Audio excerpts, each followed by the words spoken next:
Hey guys, what's going on? Welcome back to the channel. Hope you had a good weekend. And if you're new, make sure to subscribe, leave a thumbs up, and hit the notification bell so you know when I post a new video or do a live stream. Thank you guys for all the support, and check out the links in the description as well. Okay, so speaking of the weekend, Sunday, which was yesterday, the 11th, we have, another hashtag trending event happening on Twitter, hashtag make the Batfleck movie. And of course that one gained a lot of traction because that has been in high demand ever since, ever since we knew that there was going to be a Ben Affleck Batman movie, a Batfleck movie. We wanted that, right? But then as time went on and, we got it more info, we kind of started learning more in more recent times about what the plot was supposed to be. We started learning more details about the story because Joe Manganiello started opening up more about that. And so the last hashtag event before this was for Deathstroke, HBO Max, Deathstroke series, movie, whatever. But now, make the Batfleck movie. I think those kind of go hand in hand in some ways, depending on, how, if and when HBO Max takes these projects on, if they would be two separate things, if they would kind of mesh together into one series.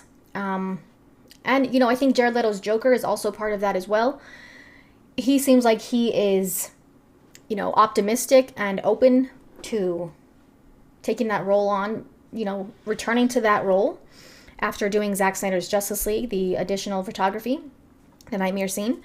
So, just for some context, for the Restore the Snyderverse hashtag, there was 1.5 million tweets, 85,000+ for the Air Cut, 100,000+ for Make the Batfleck movie, 100,000+ for Deathstroke Solo. So that's all within the space of a month.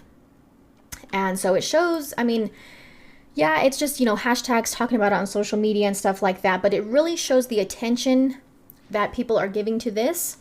And I've said this many times, I think that now that the Snyder Cut has been released and people are actually being able to watch it, and it's not just something that's being talked about or something that's being anticipated, now that it's out, we've seen it in its full glory, and everything that Zack Snyder has to offer with these characters, it's not just the fandom that started the Release the Snyder Cut movement, it is beyond that now. It is just casual viewers. It's people that are just watching the movie. They're talking about it. All of these verified accounts, which, that's not always the important thing, but it's important when they have, it shows the reach of how far this movement has gone now that Zack Snyder's Justice League is out and people can actually watch it and see what it's about and understand, how different it is compared to the theatrical version. So that's the important thing about it, is that people with large audiences, people that have, a way to reach a lot of people are sharing this, they're talking about it. And so that's if you want subscribers, if you want to compete with other streaming services, that's important that you can reach a lot of people. And so it seems like that is happening. And Make the Batfleck movie is just part of that movement. Zack Snyder's Justice League set up so much potential for stories out, to be continued. And that includes Ben Affleck's Batman with Deathstroke, with Jared Leto's Joker. Batman is always going to be, I feel like if there's any character that DC will always make movies for, it's probably Batman. So, we have a Earth 2 Batman coming out, which is going to be Robert Pattinson's Batman. So, Batman, like I said, I think Batman is always going to be the one character that DC will, continue to make movies for. Why not, Ben Affleck's Batman? We got BVS, which was more a Batman movie than a Superman movie. It was more focused on Batman. So that was, obviously his introduction to the universe, but why not continue? Now that we've been introduced to Deathstroke in Zack Snyder's Justice League, why not continue that story? And then, spoiler alert, this scene right here in Zack Snyder's Justice League, the way it was originally intended, he learns of who Batman is. He learns his identity thanks to Lex Luthor. So that would be a very interesting, I mean, there's a, that's a very interesting story to continue. And like Joe Manganiello had described, it was, supposed to be this story of Deathstroke kind of dismantling Batman's life from the people closest to him. So he would have to know, it made sense that he would find out who Batman is. He blames him for a personal tragedy. So he's kind of out for revenge in that case. I want to see that. I don't know if, if they want to just they could do both. They could do the Batfleck movie with Deathstroke, and then also do like a Deathstroke series. It would be pretty cool if they did like the Deathstroke series that kind of leads up to the movie between them. Kind of get more background and more origin stuff about Deathstroke. Learn his, kind of get into his character more in depth. And then maybe you could move into the movie where he's involved. With Jared Leto's Joker, I don't know how they would come into play, but it's still a possibility. I don't know what role he could have potentially played, or if Joker played a role in the Ben Affleck Batman movie. I'm not sure about that. But now that he's, returned to the role in the nightmare scene, there's still potential for him to be involved in the Batfleck movie. We don't know. I don't know. If they did take this, if they did pursue this project, I don't know if they would be continuing with the original script that he had in mind, or if it would be like a new thing, or I don't know. I just don't know. But I know that we want it as fans. And so, the demand is there. It's obvious. I'm sure Jason Kilar and AT&T, they're paying attention. And so, hopefully, I don't know we'll see what the future holds, but just try to stay positive about it. We'll see what happens with this.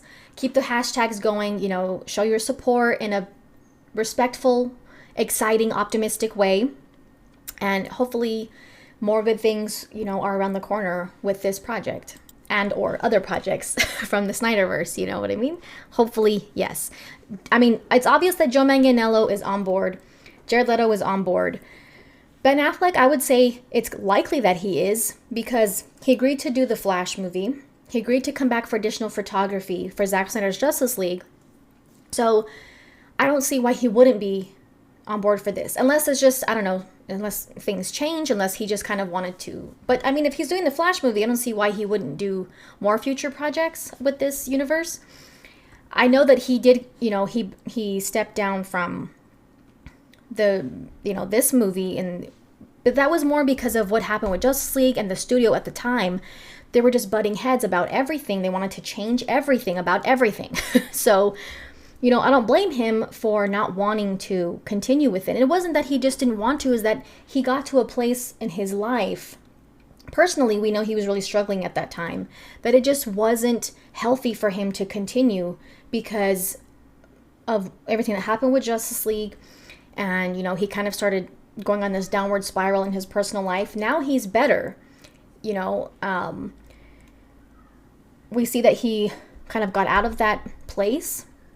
So I think if the circumstances were right, if he had, confidence that he wouldn't be going through those battles like they did with Justice League, then I think he would be on board. If it was kind of like, okay, this is what you want to do, we're here to support you, and, that would be a different situation completely than what happened when Justice League was going on, before this movie was before they started working on this movie as far as production and stuff like that. So hopefully, if things work out the right way, that will become a reality. And I think I'm here for it, and it would be awesome. Also, another quick thing I wanted to mention is, this is pretty awesome as well. The Justice League, for Zack Snyder's Justice League, Junkie XL's score is going to be available on 7 vinyl discs, all 4 hours. And so, how beautiful is that, right? Pretty awesome. If you have a player, a device that can play vinyl discs, a record player, it's pretty beautiful. I think even if you don't, it's just a cool collection. It's something to have, you know what I mean?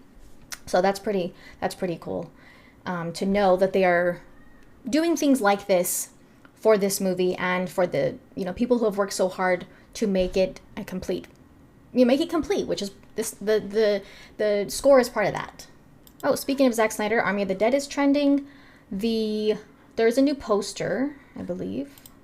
And then the trailer, as a reminder, comes out tomorrow. So Zack shared another new poster. This one here. Okay, it's like the same theme, same style poster as the last one that I shared the other day. This looks like 300, which is pretty cool. It looks like that to me, which is pretty cool. The promotion, the marketing for that movie has been a lot of fun. Bright colors and cool, just a different style. It's pretty fun to see. Zack's definitely having fun with that movie. And then another quick piece of news here. Lucy Liu has been added to the cast of Shazam, Fury of the Gods. She'll be playing a villain character, Calypso. So it looks like she'll be playing the villain Calypso, which is the sister of Helen Mirren's villainous character, Hespera. I don't know how to say that. So look, I mean, they're adding pretty, big name actresses to the movie. So, I mean, we'll see what that movie has in store. You know, I'm guessing that it will have a bigger budget than the first Shazam movie. So we'll see what they're able to do with that. But yeah, just wanted to share those quick updates and things with you guys. So again, check out the links in the description. Subscribe if you're new. Leave a thumbs up, and we'll see you guys soon. I'll probably be doing a trailer reaction for the Army of the Dead trailer tomorrow, so keep a lookout for that. All right.